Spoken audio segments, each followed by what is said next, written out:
invasion of Scottish football fans, Dundee United have enlisted the help of the SFA's security advisor in a bid to prevent any crowd problems. David McLean has been working closely with the two clubs and the local police to make sure the demand for tickets can be met.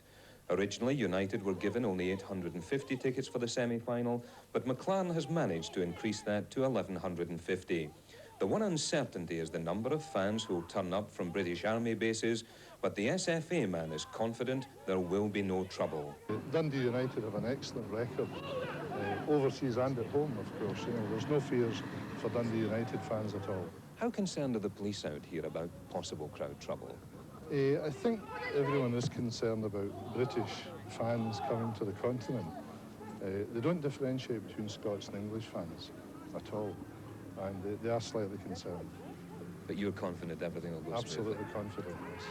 Meanwhile, Dundee United continued their preparations for the semi-final with an hour-long workout at the Bockelberg training ground. They had hoped to train in the stadium itself, but were told they'd have to delay their plans until tomorrow morning.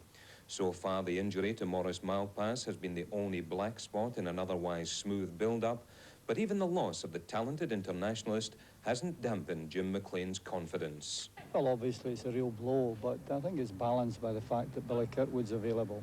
And also John Clark got a good hour and a half under his belt on Saturday, where he did exceptionally well against Celtic. Now, speaking of Billy Kirkwood, he's obviously going to be an asset because he has so much European experience under his belt. Well, I would rather that he was available to play midfield, obviously, because that's where he's did the business over and over again for us. But at the moment, it looks as if he might well need to play in a full-back position, which he does exceptionally well, but the problems are that without Morris, we might need to push him back to full-back. Now, looking at the stadium, they're talking about 34,000 going to be here for the game. It looks a very intimidating stadium. Well, we've been here before, and it most certainly is far more intimidating than the new camp because the supporters were a little bit further away, and also there wasn't a full stadium that night.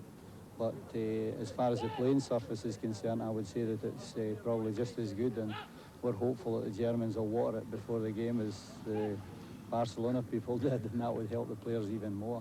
5 of the team have already played out here. Is that going to be a help for you?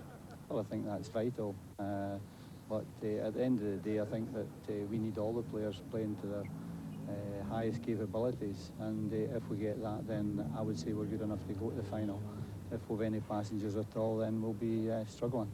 Would you expect them to vary their game at all from the way they played at Tannadice, or do you expect them to play the same type of game? They will definitely want to play exactly the same type as they did in particular the first half, where we sat back off them and allowed them to attack us far too often. But we must not be silly and allow them to have big spaces with everybody in our team going forward. They definitely want to play in the break, and we obviously must get a goal, but we must be sensible with it. The final team selection won't be made until tomorrow morning, with McLean still trying to decide whether he should play John Clark after his fine game at Parkhead, or whether to keep him in reserve.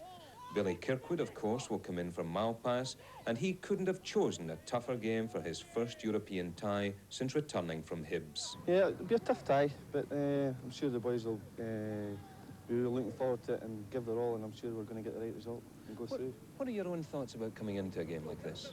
Well, you just prepare yourself in a normal way, you know, and treat it as an away game. And United have always done well in European ties away from home, and hopefully we'll continue that tonight, or tomorrow night.